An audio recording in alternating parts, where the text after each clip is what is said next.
تو اللہ تعالیٰ نے آدم علیہ السلام کو ابراہیم علیہ السلام کو دو بیٹے دیے، ایک اسحاق اور دوسرے اسماعیل۔ حضرت اسماعیل علیہ السلام جو تھے یہ مکہ میں آباد ہوئے، وہاں تو کوئی گزر بسر کی چیز نہیں تھی، تو شکار پہ گزر اوقات تھا، شکار کیا کرتے تھے۔ ایک قبیلہ وہاں سے گزرا تو ایک قبیلے کے پاس سے ایک قبیلہ وہاں سے گزرا، جب انہوں نے دیکھا نا جہاں پانی ہوتا تھا پہلے زمانے میں لوگ وہاں آباد ہو جایا کرتے تھے، تو پانی نظر آیا، زمزم کا چشمہ نظر آیا، قبیلے نے پڑاؤ ڈالا، آہستہ آہستہ آبادی ہونا شروع ہو گئی۔ حضرت اسماعیل نے اسی قبیلے کی کسی عورت سے شادی کی، اس سے آگے نسل چلی۔ ایک بیوی کو چھوڑ دیا ابراہیم علیہ السلام کے کہنے پر، وہ ناشکری تھی، دوسری سے نکاح کیا، اور پھر ان کی اولاد جو تھی اس میں وہ چلتی رہی وہاں مکہ میں۔ تقریباً 2000 سال تک کوئی نبی نہیں آیا اسماعیل علیہ السلام کی اولاد میں، لیکن یہ جو قبائل تھے جو مکہ میں آباد ہوتے تھے یہ مانتے ابراہیم علیہ السلام کو تھے۔ ادھر جو شام کی سرزمین تھی، مقدس سرزمین، وہاں ابراہیم علیہ السلام کے دوسرے بیٹے جن کا نام کیا تھا؟ اسحاق علیہ السلام۔ تو وہاں اسحاق علیہ السلام اللہ کے نبی تھے، دین کی تبلیغ ہوئی، دین کا بول بالا ہوا وہاں پہ، اور بیت المقدس جو فلسطین میں تھا وہ بھی شام میں داخل ہے، وہ اللہ کی طرف سے قبلہ مقرر ہو گیا۔ سمجھ رہے ہیں؟ قبلہ مقرر ہو گیا وہ، کہ وہاں رخ کر کے نماز بھی ہوگی، اور عیسائیوں یہودیوں کا حج بھی وہیں ہوتا تھا۔ ادھر اسماعیل علیہ السلام کی اولاد میں آہستہ آہستہ آہستہ آہستہ ایک وقت کے بعد وہی بت پرستی کا رواج پڑ گیا جو نوح علیہ السلام کی قوم میں، قوم عاد میں، قوم سمود میں، جو ان میں رواج پڑا وہ یہاں بھی پڑ گیا، اور بیس وہی تھی، عقیدت میں غلو۔ دیکھو ایک ہی برائی ہے جو دنیا ہمیشہ سے کرتی چلی آ رہی ہے، وہ کیا ہے؟ عقیدت میں غلو، تصویر سازی۔ بزرگوں کی تصویریں دودھ والے دکان پہ رکھتے ہیں، جیسے دیکھا ہوگا، پرنس آغا خان کی تصویریں آغا خانی رکھتے ہیں۔ اسلام نے دنیا میں آنے کے بعد تصویر پر پابندی لگا دی، یہ تصویر بنانے کی اجازت نہیں ہے، ختم قصہ۔ تبھی آپ کو محمد صلی اللہ علیہ وسلم کی تصویر کہیں بھی نظر نہیں آئے گی، کیونکہ صحابہ تو نبی کے عاشق تھے، اور اس زمانے میں تصویر سازی کا فن عروج پر تھا، عروج پر، لیکن صحابہ نے محمد صلی اللہ علیہ وسلم کی تصویر نہیں بنائی، اتنی سخت پابندی لگا دی نبی نے۔ بلکہ نہ صرف یہ کہ تصویر بنانے پر پابندی لگائی، صحابی کو حکم دیا کہ کہیں بھی تصویر نظر آئے اسے مٹا ڈالو۔ جب مدینہ میں آئے ہیں نا، حضرت علی کو تشکیل کی ہے، جہاں بھی کوئی تصویر نظر آئے مٹا ڈالو، قبر ایک بالش سے اونچی نظر آئے برابر کر دو۔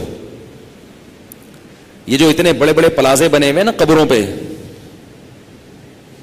نبی صلی اللہ علیہ وسلم نے مدینہ جاتے ہی ان پلازوں کو ختم کیا تھا۔ کوئی چھوٹا سا کوئی بھی مرتا ہے، کوئی پتہ نہیں کہ بزرگ بھی ہے یا نہیں ہے، اس کی قبر پہ پلازے پہ پلازے۔ اور ہماری قوم میں اندر جو ہے نا وہ عقیدے کی خرابی نکلتی نہیں ہے، بیان بھی سن لیتے ہیں، پھر بھی فون کر کے کہتے ہیں حضرت والدہ کی قبر پہ تھوڑی سی اینٹیں لگا دوں، کیوں ہے؟ یہ بنی اسرائیل کے دل میں جیسے گائے کی محبت تھی نا، نہیں نکل رہی تھی، ایسے ہی قبر پرستی ہماری قوم سے نہیں نکل رہی۔ بھائی جب ایک چیز نہیں ہے تو کیوں اس کے قبر پہ اینٹیں لگا کے کیا ہو جائے گا؟ کچھ نہ کچھ کرتے رہتے ہیں کہ یار کچھ تو ہو، کچھ تو ہو۔ چھوڑ دو قبروں کا پیچھا، دعا مانگو میت کے لیے بس۔ فقہا نے لکھا ہے کہ جس قبر میں مردہ دفن ہوا نا، 10 سال کے بعد اس قبر کو برابر کر کے دوسرا دفنا دو اس کے اندر۔ 10 سال کے بعد کیا ہوگا؟ قبر کیا کرو؟ ختم، فنش۔ یہ تو جب تک اکرام ہے، جب تک اس کی باڈی کسی حد تک محفوظ ہے۔ جب باڈی ختم، مٹی میں تحلیل، اب کھودو دوسرا مردہ, تیسرا مردہ, 10 سال کے بعد تیسرا مردہ, 10 سال کے بعد چوتھا مردہ. ہم نام لگا لگا کے, تختیاں لگا لگا کے پتہ نہیں کیا یاد رکھنا چاہتے ہیں بھائی, کیا یاد رکھنا چاہتے ہیں. آج آپ اپنے بڑوں کے نام قبروں پہ تختیاں لگا رہے ہو, کل آپ کے نام پہ تختیاں لگی ہوئی ہوں گی, پرسوں آپ کے نام پہ تختیاں لگانے والوں کے نام پہ. بھائی اتنے لوگ جیسے دنیا میں چلے گئے, نشان مٹ گیا تو آپ کا بھی مٹ جائے گا, تو کیوں ان چیزوں پر اتنا فوکس کر رہے ہو؟ کون یاد رکھے گا, کب تک یاد رکھے گا؟ جو یاد رکھنے والی چیز ہے وہ کیا ہے؟ دعا, میت کے لیے استغفار, توبہ, وہ ہمیشہ کرتے رہو. قبروں کو زیادہ جو ہے نا پروٹوکول دینے کی ضرورت نہیں, بس بے اکرامی نہ ہو قبر کی, اتنا کافی ہے, بے اکرامی نہ ہو. باقی اس کی تعظیم کرنا یہ غلط ہے. تو اس لیے ہماری شریعت نے قبر پرستی پہ بھی پابندی لگا دی اور تصویر بنانے پر بھی. البتہ یہ تصویر جو شرک پھیلا ہے نا, ہاتھ سے بنی ہوئی تصویریں یا کیمرے سے تصویر لے کے دیوار پہ چپکا دی, جو ڈیجیٹل تصویر ہے اس کے بارے میں علماء کی دونوں رائے ہیں. ویسے بھی ڈیجیٹل تصویر کی عبادت نہیں ہوتی, کیونکہ ڈیجیٹل تصویر جو ہے نا اس کا لوگوں کے ذہنوں میں تصویر والا مفہوم ہے ہی نہیں. اب دیکھو کہیں کسی بزرگ کی تصویر لگی ہو تو لوگ یہ نہیں کہتے یہ بزرگ لگے ہوئے ہیں, بلکہ کیا کہتے ہیں, ان کی شبیہ ہے. لیکن ڈیجیٹل کیمرے سے جو پروگرام جایا جاتا ہے نا اس کو لوگ کہتے ہیں یہ وہ فلاں صاحب آ رہے ہیں ٹی وی میں. اگر کوئی بڑے عالم ٹیلی ویژن میں آئیں گے تو لوگ کیا کہتے ہیں, وہ عالم قوم سے خطاب کر رہے ہیں. آئی بات سمجھ میں؟ اس میں قرار نہیں ہوتا, وہ ٹھہری بھی نہیں ہوتی ایک جگہ کے, اٹھ کر لے جائیں, اٹھا کے چومیں رکھ دیں, پھر اس کے سامنے سجدہ کریں, ایسا نہیں ہوتا. وہ بالکل عرف میں ایسے سمجھا جاتا ہے جیسے بندہ سامنے بیٹھا ہوا ہے, ایسے ہی ٹیلی ویژن کی اسکرین پہ آ کے بھی قوم سے خطاب کر سکتا ہے, یوٹیوب کی اسکرین پہ آ کے بھی قوم سے خطاب کر سکتا ہے, فیس بک کی اسکرین پہ آ کے بھی قوم سے خطاب کر سکتا ہے. آپ کہہ سکتے ہیں کہ بھائی اس میں بھی تو عقیدت میں غلو ہو سکتا ہے, کوئی سجدہ کر سکتا ہے نا سامنے, تو وہ تو ویسے بھی کر سکتا ہے سامنے آ کے. اصل جو چیز ہے نا, اصل کیا ہے کہ لوگ اس کو محفوظ کر کے اس کو اپنے پاس رکھ لیتے تھے, بت بن کے اس کے سامنے کھڑے ہو جاتے ہیں.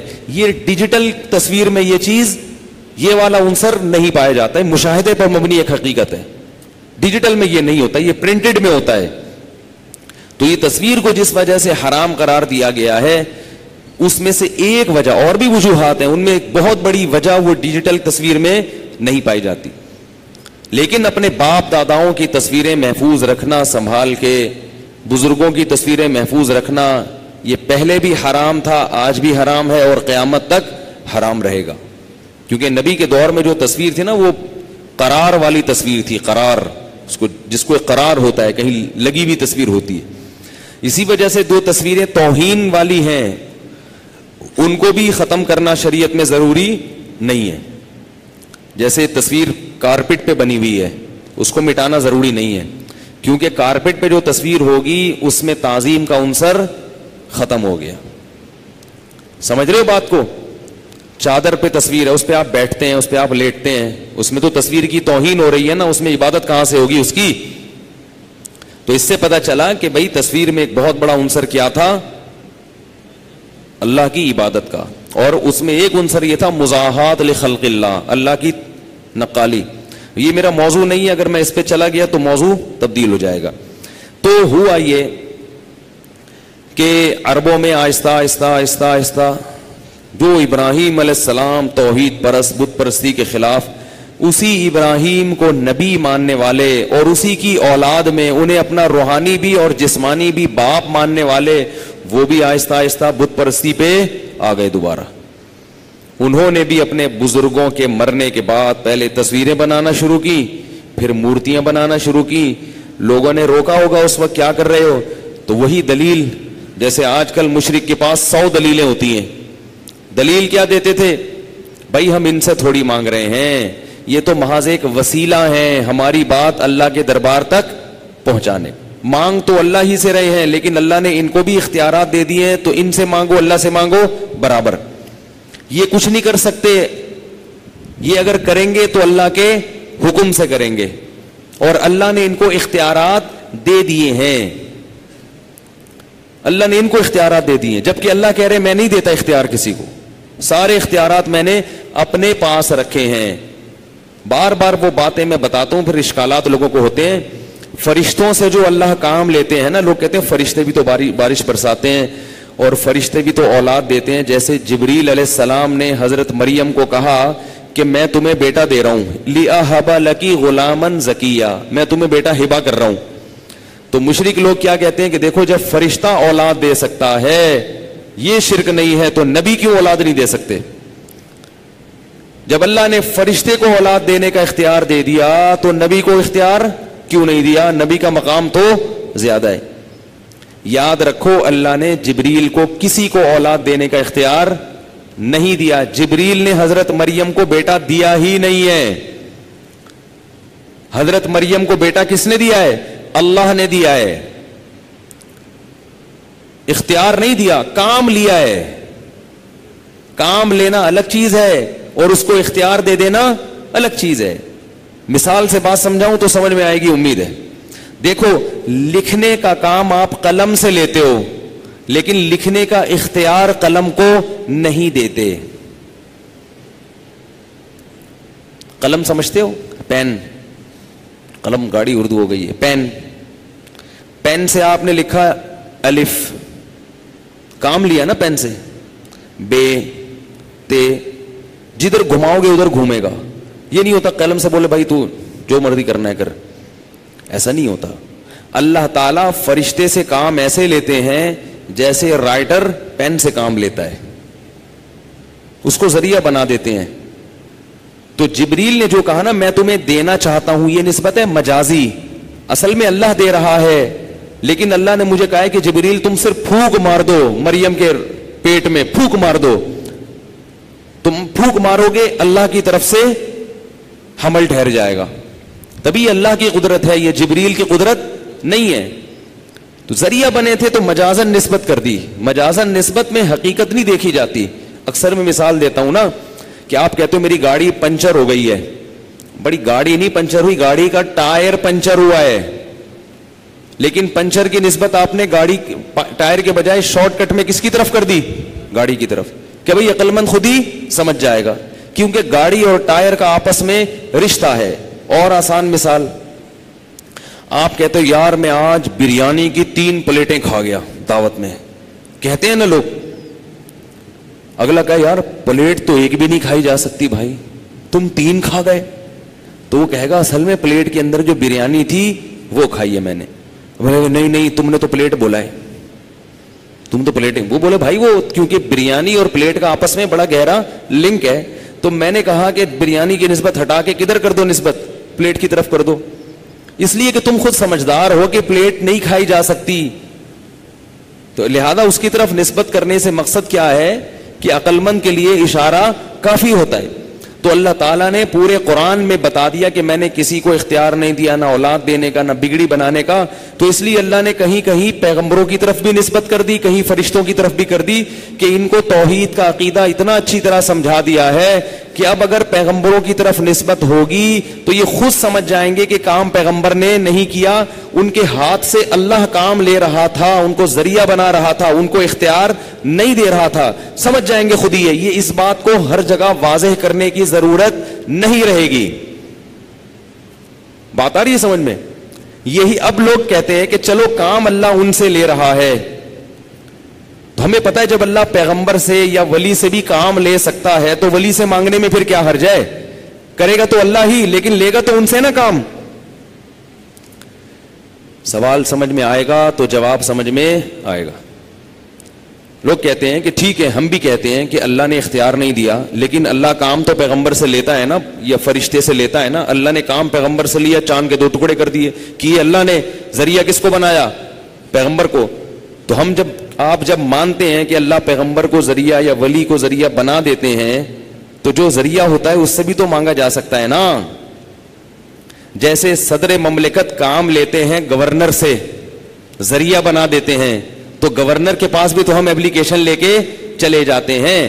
تو اگر ہم اللہ سے مدد مانگے اور یا رسول اللہ مدد کہہ کے رسول سے مانگے تو کیا ہو گیا؟ کر تو اللہ ہی رہا ہے مگر نبی کے ذریعے کر رہا ہے نا.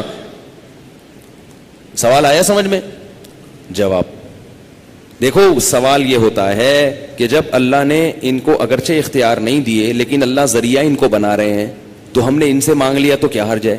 جیسے صدر مملکت گورنر سے کام لیتے ہیں، علاقے کے ناظم سے کام لیتے ہیں، تو ہم کبھی صدر کے پاس اپلیکیشن اور کبھی ناظم کے پاس. دونوں میں فرق سمجھو.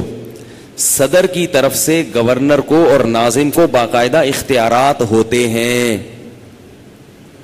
ایسا ہی نہیں ہے کہ صدر ان سے کام لیتا ہے، بلکہ باقاعدہ ان کو اختیارات مفوض کیے جاتے ہیں.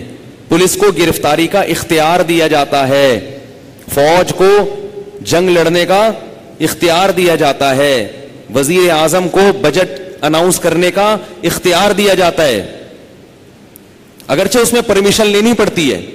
جبکہ اللہ پیغمبر کو یا فرشتے کو اختیار نہیں دیتے. جیسے قلم کو آپ اختیار نہیں دیتے، کام لیتے ہیں، ذریعہ بناتے ہیں. اب دنیا میں اس سے بڑا بیوقوف کوئی نہیں ہوگا جو قلم سے لکھنے کا مطالبہ کرے. کوئی بیوقوف یہ کہے کہ چونکہ قلم ذریعہ بن رہا ہے لکھنے کا، لہذا میں لکھنے کا مطالبہ کاتب کے بجائے کس سے کروں گا؟ بولو بھائی، قلم سے. اب میرے ہاتھ میں پین ہے، کوئی بندہ میرے پاس آیا کہ مجھے کوئی تحریر لکھ کے دے دو یہ والی. اب میں نے قلم کے ذریعے تحریر لکھی، آدھی لکھی تھی. اس نے کہا چونکہ آپ نے قلم کو ذریعہ بنایا ہے، آئندہ میں ڈائریکٹ آپ کو اپلیکیشن دینے کے بجائے کس کو دوں گا؟ پین سے کہوں گا یار تم خود ہی لکھ دو. وہ کہے گا میں خود کچھ بھی نہیں کر سکتا، مجھے میرا کاتب جدھر کو گھمائے گا میں ادھر کو گھوموں گا، اس میں میرے ارادے کا ذرہ برابر بھی دخل نہیں ہے. اسی وجہ سے ہم بارش اللہ سے مانگتے ہیں، بارش برسانے والے فرشتوں سے نہیں مانگتے. آئی سمجھ میں کہ نہیں آئی ہے؟ بارش کس سے مانگی جاتی ہے؟ اللہ سے. جبریل نے حضرت مریم کو بیٹا دے دیا، آج تک کسی نے جبریل سے بیٹا نہیں مانگا، کیونکہ وہ قلم کی طرح ذریعہ بنے ہو گئے. مجھے کچھ بھی نہیں، میں تو پھونک مار کے چلا جاؤں گا بھائی. جبکہ حکومت نیچے طبقے کے لوگوں کو اختیارات دیتی ہے. وجہ اس کی یہ ہے کہ حکومت کمزور ہے، سارے کام خود سے نہیں کر سکتی، رش لگ جائے گا. اس لیے حکومت میں بل جمع کرنے کا اختیار فلاں بینک کو دے دیا، ورنہ صدر صاحب بیٹھے ہوئے ہوں گے بولیں گے سارے کام میں کروں گا. سارے کام کیا کریں گا؟ میں کروں گا، میں ہی لڑوں گا بھی، میں ہی یہ بھی کروں گا. تو انسان ہے، جبکہ اللہ سارے کام خود کر سکتا ہے. لا تأخذہ سنۃ ولا نوم، فرمایا اسے نہ نیند آتی ہے نہ تھکاوٹ ہوتی ہے.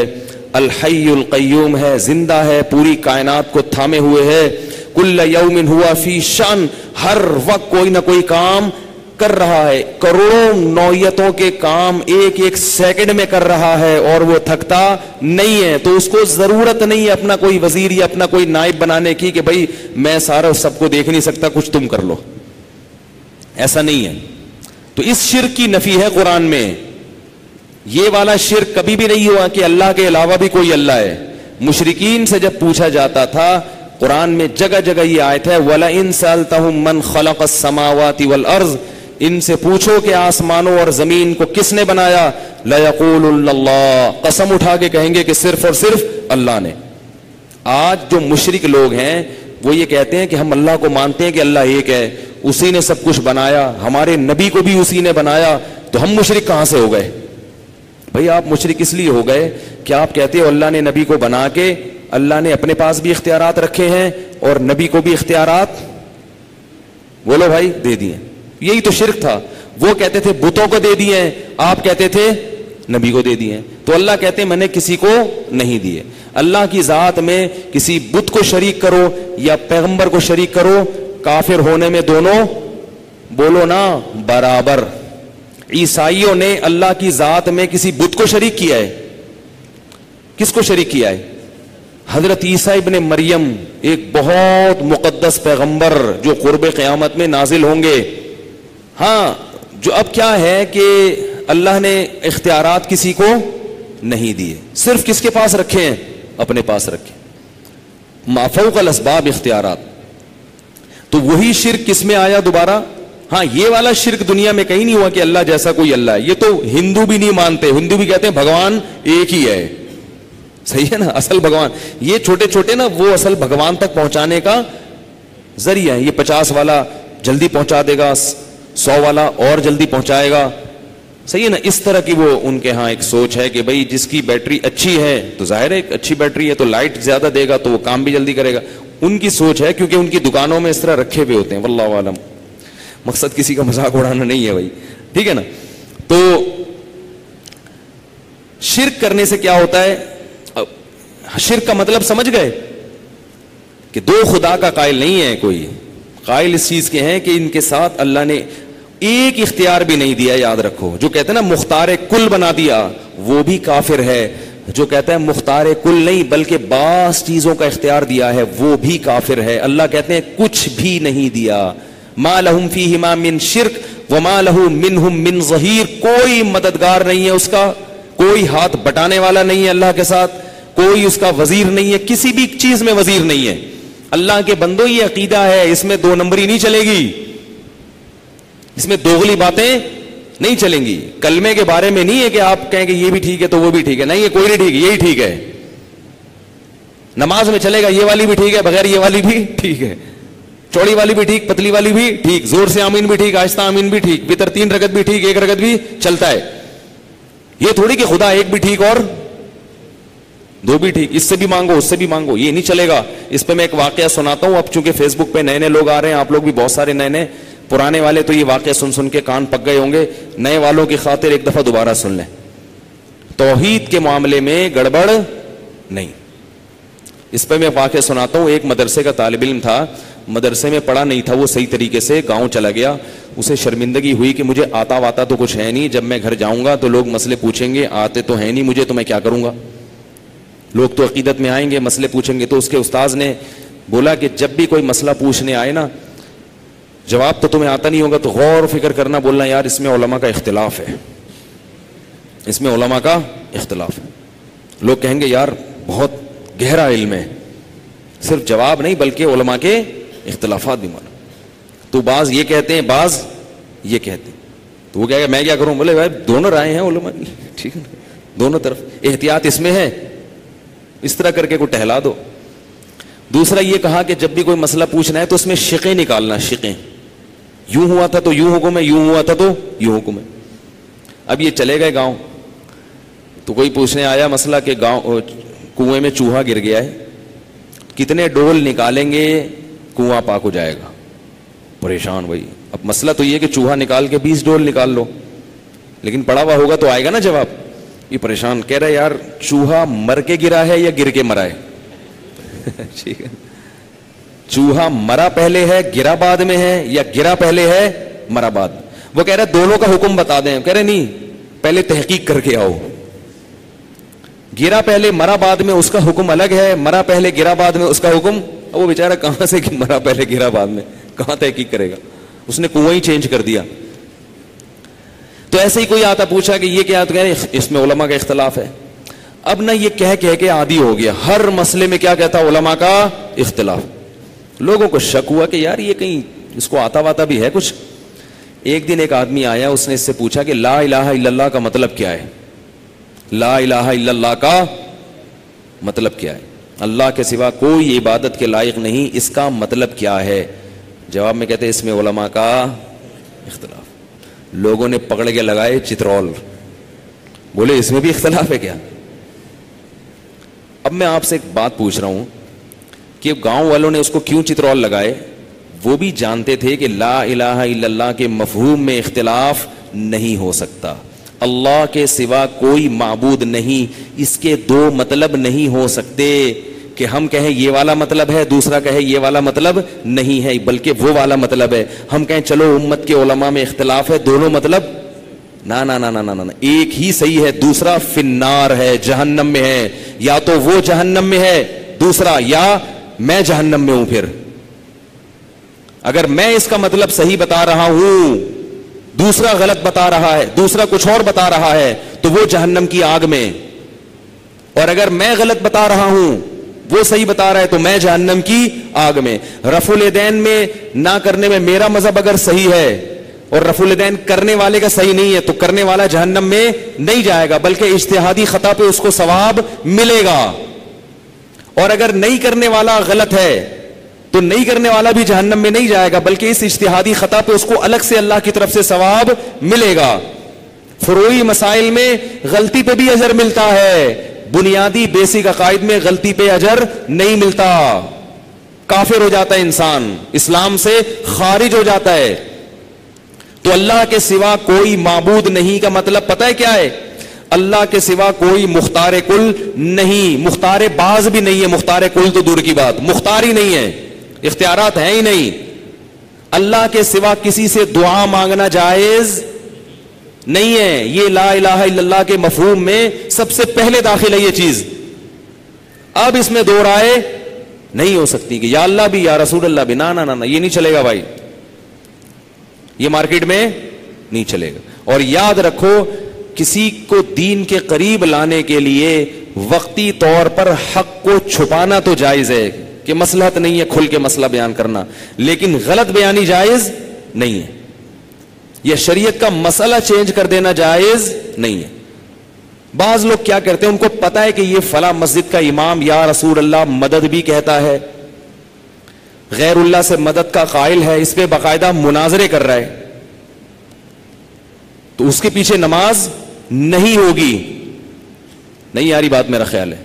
اب آپ اتنے براڈ مائنڈیڈ نہ بنے کہ یار چلتا ہے یار مسلمان میں جوڑ پیدا کرنے کے لیے، بھائی جوڑ پیدا کرنے کے لیے کافر کے پیچھے تھوڑی نماز ہو جائے گی اللہ کے بندو، اس کا ذبیحہ تھوڑی حلال ہو جائے گا۔ لوگ کہتے ہیں بھائی اس کی بات کا دوسرا مطلب بھی تو ہو سکتا ہے، میں کہتا ہوں ہاں ہو سکتا ہے، لیکن یہ اس کا ہو سکتا ہے جس سے پوچھو تو وہ دو تین مطلب بیان کرے، لیکن آپ اس سے پوچھ رہے ہیں وہ کہہ رہے نہیں میری یہی مطلب ہے جو میں کہہ رہا ہوں، اور اس پہ مناظرے کر رہا ہے وہ بیٹھ کے، وہ کہہ رہے ہیں کہ نبی صلی اللہ علیہ وسلم بشر نہیں ہے نور ہے، اس پہ مناظرے کر رہا ہے وہ بیٹھ کے، آپ کہہ رہے ہو کہ نہیں اس کے دو مطلب ہو سکتے ہیں، وہ کہہ رہے ہیں نہیں ہے بھائی یہی مطلب ہے، اب اس کے پیچھے کہاں سے نماز جائز ہو جائے گی؟ ٹھیک ہے، شریعت نے کسی کو کافر قرار دینے میں احتیاط کا حکم دیا، ایک آدمی کے 100 مطلب نکلتے ہو نا تو اچھا والا مطلب لیں گے ہم، لیکن جب لیں گے جب نکلتا بھی کچھ وہ خود کہہ رہے کہ نہیں ہے میرا مطلب یہ، وہ کہہ رہے آؤ اس پہ مناظرہ کرو، میں ثابت کروں گا کہ نبی بشر نہیں ہے، نبی انسان نہیں ہے، نبی نور ہے، وہ کہہ رہا ہے میں ثابت کروں گا کہ اللہ نے نبی کو اختیارات دیے ہوئے، وہ کہہ رہے جیسے جبریل کو اولاد دینے کا اختیار ہے تو نبی کو اختیار کیوں نہیں ہے؟ تو اتنی واضح بات اگر کر رہا ہے تو پھر اتنا زیادہ خوش فہمی میں مبتلا ہونے کی ضرورت نہیں ہے، اس کو کافر کہا جائے گا، اس کے پیچھے نماز کی اجازت نہیں ہوگی، اس سے نکاح نہیں ہوگا، اس کی بیوی اگر مسلمان تھی اور شوہر کا یہ عقیدہ بن گیا تو نکاح بیوی کا ختم ہو جائے گا، اور وہ اگر جانور ذبح کرے گا اس کا گوشت ہمارے لیے مردار ہوگا۔ اس میں احتیاط، ہاں وہمی نہ بن جائیں کہ جا کے کوئی بھی کاٹ رہے تو پوچھ رہے ہیں کیا عقیدہ ہے تیرا، وہمی بننے کی ضرورت نہیں ہے، مسلمان ہیں ماشاءاللہ سب توحید پرست ہیں، جس کا پتہ چل جائے یقین ہو جائے تو اس کے لیے پھر جوڑ پیدا کرنے کے لیے نماز پڑھ لینا اس کے پیچھے جائز نہیں ہے، اگر نماز پڑھ لی ہے لوٹانی پڑے گی آپ کو، بعض دفعہ یہ ہوتا ہے کہ نہیں پڑھو گے تو پیٹو گے تو پھر مجبوری ہے پھر پڑھ لو، پھر بعد میں لیکن بعد میں لوٹا بھی نہیں رہے، یا وہ اس ٹیکنیکل طریقے سے پڑھ لو جو میں نے ایک بیان میں بتایا ہے۔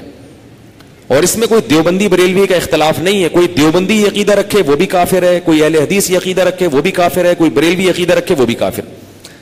یہ مقصد نہیں ہے کہ آپ نے سمجھے کہ بریلویوں کے خلاف بیان کر رہا ہوں، نہ نہ نہ، جو رکھے گا وہ کیا ہوگا؟ کافر ہوگا۔ عاملوں کے بارے میں میں جب بیان کرتا ہوں تو میں کیا بولتا ہوں؟ دیوبندی ہو تو بھی ایسا ہے فراڈی ہے، بریلوی ہو تو بھی فراڈ۔ ہمیں دیوبندی بریلوی نام سے کوئی گھن نہیں ہے بھائی، کوئی بریلوی ہو ہمارا بھائی ہے، اگر عقیدہ اس کا صحیح ہے، اور اگر کوئی دیوبندی ہے عقیدہ خراب ہے، جاؤ کیا کرنا ہے نام میں دیوبندی لگا کے، قیامت کے دن اللہ یہ نہیں پوچھیں گے دیوبندی تھے بریلوی تھے، اللہ پوچھیں گے لا الہ الا اللہ کا مطلب بتا دے تو خالی ہے بھائی ٹھیک ہے۔ اگلا کہہ رہا ہے ایکچولی لا الہ الا اللہ میں نا، اللہ فرشتہ جب آیا نا قبر میں اللہ پوچھ رہے ہیں لا الہ الا اللہ کا مفہوم بتاؤ، لا الہ الا اللہ، یہ مفہوم اس لیے آپ کہیں گے بھائی مفہوم کا سوال کب سے ہوگا قبر میں؟ لا الہ الا اللہ قادیانی بھی پڑھتا ہے، اور بعض قادیانی مرتے ہوئے کلمہ پڑھ کے جاتے ہیں مگر جنت میں نہیں جائیں گے، بعض قادیانی مرتے ہوئے لا الہ الا اللہ محمد رسول اللہ پورا تجوید کے ساتھ پڑھ کے دنیا سے جاتے ہیں، اور ڈائریکٹ کہاں جاتے ہیں؟ کلمہ پڑھ کے جہنم میں جاتے ہیں، کیونکہ وہ کلمے کے الفاظ کو مانتے ہیں، کلمے کے مفہوم کو نہیں مانتے۔ آپ موت کے وقت جو کلمہ پڑھیں گے وہ والا کلمہ جس کا مفہوم بھی وہی ہو جو اللہ اس کے نبی نے بتایا، پھر وہ کلمہ موت کے وقت قبول ہوگا۔ اگر آپ اس شرک والے ذہن یا ختم نبوت کے انکار کے ساتھ محمد رسول اللہ پڑھو گے, اللہ کو یہ والا محمد رسول اللہ کہنا آپ کی زبان سے مقبول نہیں ہے. آئی نا بات سمجھ میں کہ نہیں آئی ہے؟ کیونکہ قادیانی تو ویسے بھی کہتے ہیں لا الہ الا اللہ محمد رسول اللہ, 100 دفعہ کہتا ہے. اسلام مسلمان تھوڑی ہو جاتا ہے, کیونکہ وہ محمد کو رسول کہہ تو رہا ہے مگر مان نہیں رہا. اگر مان رہا ہوتا تو رسول اللہ کے بعد کسی اور نبی کا اقرار نہیں کرتا, کیونکہ یہ تو بہت واضح حدیثوں میں نبی نے کہہ دیا کہ میں آخری نبی ہوں, میرے بعد کوئی نبی نہیں ہے. تو آپ مان ہی نہیں رہے ان کو. عیسائی حضرت عیسیٰ کو اللہ کا رسول مانتے ہیں مگر جنت میں نہیں جائیں گے, کیونکہ حضرت عیسیٰ کی بات نہیں مانتے. حضرت عیسیٰ نے پیدا ہوتے ہی ماں کی گود میں کہا تھا میں اللہ کا بندہ ہوں, یعنی اللہ کا بیٹا نہیں ہوں. تو اسی طرح یاد رکھو, یہ جو کہتے ہیں نا مرتے ہوئے کلمہ پڑھ کے چلا گیا, تو کلمہ پڑھ کے اس کا کلمہ ہے جو توحید پرست ہو, ختم نبوت کا معترف ہو.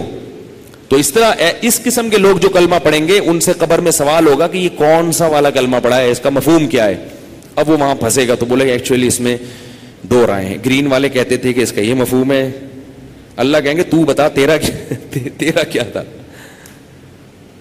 تو یہ بتا کہ تو اللہ کے سوا مدد مانگنا کسی سے جائز سمجھتا تھا. کہے گا ہاں. اللہ کہے گا پھر اسی سے مانگ. کیونکہ قرآن میں جگہ جگہ ہے کہ جب یہ آگ میں جلیں گے تو اللہ کہے گا کہ جن کو دنیا میں مدد کے لیے پکارا کرتے تھے آج انہی کو پکارو, آج کوئی تمہاری پکار نہیں سنے گا. تو اس لیے اپنے حال پہ رحم کریں. خیر میں جلدی سے واقعہ سمیٹتا ہوں. تو شرک کہاں سے دوبارہ شروع ہو گیا؟ کس میں؟ مشرکین مکہ میں, جو ابراہیم علیہ السلام کی اولاد. ان میں کوئی پیغمبر نہیں آیا, صرف ایک اسماعیل علیہ السلام تھے, اس کے بعد کوئی پیغمبر نہیں آیا.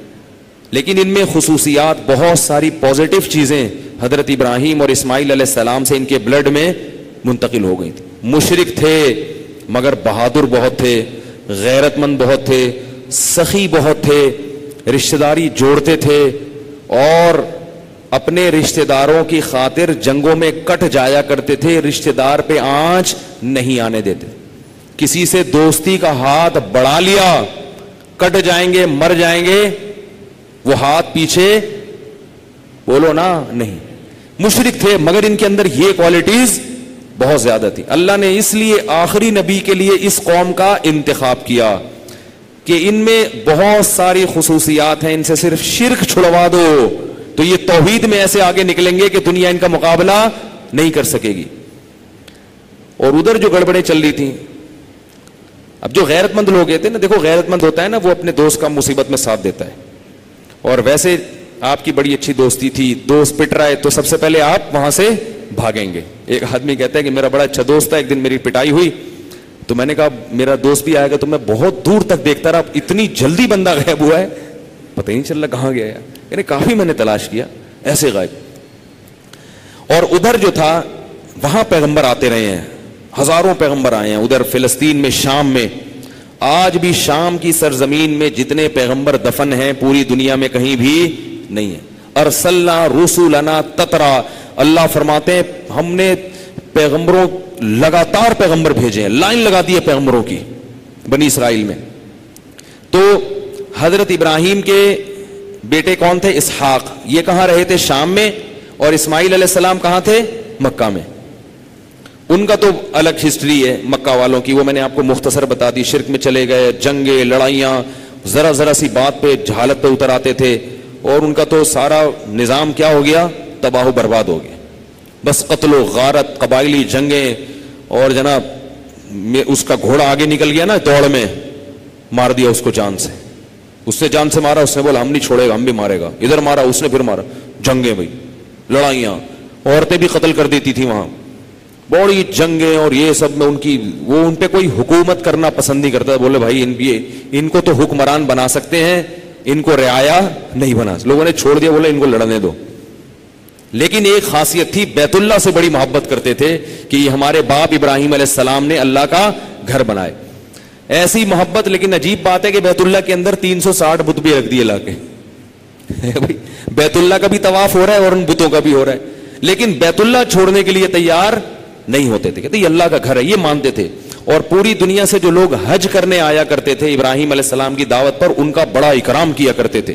اجعلتم سقایۃ الحاج و عمارۃ المسجد الحرام، اللہ نے اس بات کا قرآن میں ذکر کیا. مسجد حرام میں اپنا پیسہ لگاتے تھے تعمیر کے لیے، جی کھول کے خرچ کیا کرتے تھے. مکہ میں قحط پڑتا تھا مگر مکہ کی سرزمین کو چھوڑ کر نہیں جاتے تھے کہ اللہ کا گھر ہے ہم یہ چھوڑ کے نہیں جائیں گے. حاجی دنیا سے آتے تھے، ان کا اکرام ہوتا تھا. بہت ان میں اندر بڑی اچھی اچھی کوالٹیز بھی تھی. تو یہ تو ان کا تو پھر ہم بعد میں بیان کریں گے. ادھر جو قصہ شروع ہوا اسحاق علیہ السلام کا، ان کو اللہ نے اسحاق علیہ السلام کو بیٹے دیے یعقوب علیہ السلام، جو حضرت ابراہیم کے کیا تھے؟ پوتے. اچھا، ابراہیم علیہ السلام کو تو بڑھاپے میں اولاد ملی ہے، تو ان کی نسل تو صرف 2 بیٹوں تک گئی ہے، لیکن اللہ نے اسحاق علیہ السلام کی اولاد میں برکت رکھ دی، خوب اولادیں دی. پھر یعقوب علیہ السلام کو اللہ نے نبوت دی. حضرت یعقوب کا لقب تھا اسرائیل. کیا لقب تھا؟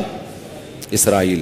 اسرائیل لقب تھا. ایل عبرانی میں اللہ کو کہتے تھے اور اسرا عبد کو، تو اسرائیل کا مطلب کیا ہوا؟ عبداللہ، اللہ کا بندہ. تو یہ لقب تھا ان کا، کیونکہ بہت عبادت کیا کرتے تھے. یعقوب علیہ السلام کی جو عبادت سب سے زیادہ مشہور ہوئی ہے، جو پچھلی کتابوں میں لکھی ہوئی ہے، وہ تھی دعا کی کثرت. اگرچہ یہ اسرائیلی روایات ہے مگر حدیث میں آتا ہے کہ نہ ان کا انکار کرو نہ ان کا اقرار کرو. اور علماء کہتے ہیں جو ہمارے اسرائیلی روایت اگر ہمارے مذہب کے خلاف نہیں جا رہی تو اس کو مان لینے میں کوئی حرج نہیں ہے. تو ان کے بارے میں کہ پچھلی کتابوں میں لکھا ہے کہ اتنی زیادہ دعائیں مانگتے تھے، اتنی زیادہ سجدے میں پڑ کے کہ ان کے یہ جو تھے نا گھٹنے، اس کی کھال کیا ہو گئی تھی؟ سخت نہیں ہو جاتی جیسے، ایسے پلاسٹک کی طرح ایسے کھال ہو گئی تھی. بہت لمبی لمبی دعائیں مانگنا ان کا وصف تھا. تو ان کو اللہ نے 11 بیٹے دیے. یعقوب علیہ السلام، 2 بیویاں تھیں ان کی حضرت یعقوب علیہ السلام کی. ایک بیوی سے 9 بیٹے اور دوسری بیوی سے بول لو نا 2 بیٹے. جو 9 بیٹے تھے ان میں ایک بیٹے کا نام یہودا بھی تھا، یہودا، جس سے آگے جو یہودیوں کو یہود اسی سے کہا جاتا ہے. اور جو دوسری زوجہ سے 2 بیٹے تھے ان میں ایک کا نام یوسف اور دوسرے کا نام بنیامین. صحیح ہے نا؟ تو یہ یعقوب علیہ السلام کی آگے اولاد تھی. تو اس سے پھر انشاءاللہ آگے میں کل لے کے چلوں گا کہ اللہ نے ان یعقوب علیہ السلام کے ان بیٹوں میں حضرت یوسف علیہ السلام کو نبی بنایا، کیونکہ آگے سے سلسلہ اولادوں میں چلا ہے نا، پھر اور بہت سارے پیغمبر پیدا ہوئے. تو یعقوب علیہ السلام کی جو دوسری زوجہ تھی ان سے بنیامین اور یوسف پیدا ہوئے. یہ جو پہلی زوجہ تھی ان کے بیٹے جوان ہو چکے تھے، لمبے تڑنگے، کیونکہ انبیاء کو اللہ ظاہری حسن بہت دیتے ہیں. کوئی پیغمبر بدصورت نہیں آئے دنیا میں، سارے طاقتور ہوتے تھے، صحت مند. اگر بیماری آئی بھی تو کوئی گھٹیا بیماری نہیں لگی ان کو. تو صحت مند اور بہت زیادہ حسن و جمال، خوبصورتی. اس کی وجہ یہ تھی کہ تاکہ لوگ ان کی طرف مائل ہوں، کوئی اعتراض نہ کرے کہ اللہ نے پیغمبر بنایا ہے، یہ اس کی تو پرسنالٹی نہیں ہے. تو انبیاء کی بہت خوبصورت پرسنالٹی ہوتی ہے. تو ظاہر ہے جب یعقوب علیہ السلام اتنے خوبصورت تھے تو ان کے بیٹے کیسے ہوں گے؟ تو 9 بیٹے، بیٹیاں بھی تھیں، بیٹوں کا ذکر ہے قرآن میں، بیٹیاں اس کے علاوہ تھیں. تو 9 بیٹے ماشاءاللہ وہ لمبے تڑنگے جان اور خوبصورت. تو وہ بیٹے کیا کرتے تھے؟ وہ کہتے تھے کہ ہمارے ابا جو ہے نا وہ چھوٹے بیٹے جو دوسری زوجہ سے یوسف ہے، چھوٹا ہے ہم سے، اس سے محبت زیادہ کرتے ہیں. وَنَحْنُ عُصْبَةٌ، ہم ایسی بڑی جماعت ہیں ابا کے لیے، ابا ہمیں لفٹ نہیں کراتے، زیادہ لفٹ نہیں کراتے. مطلب کیوں نہیں کراتے تھے ابا؟ یہ انشاءاللہ بولو نا کل بتائیں گے، ٹھیک ہے نا؟ کچھ کل کے لیے بھی چھوڑ دو نا. اللہ تعالی ہم سب کو سمجھنے کی، عمل کی توفیق عطا فرمائے. سبحانک اللہم و بحمدک، نشہد ان لا الہ الا انت، نستغفرک و نتوب الیک.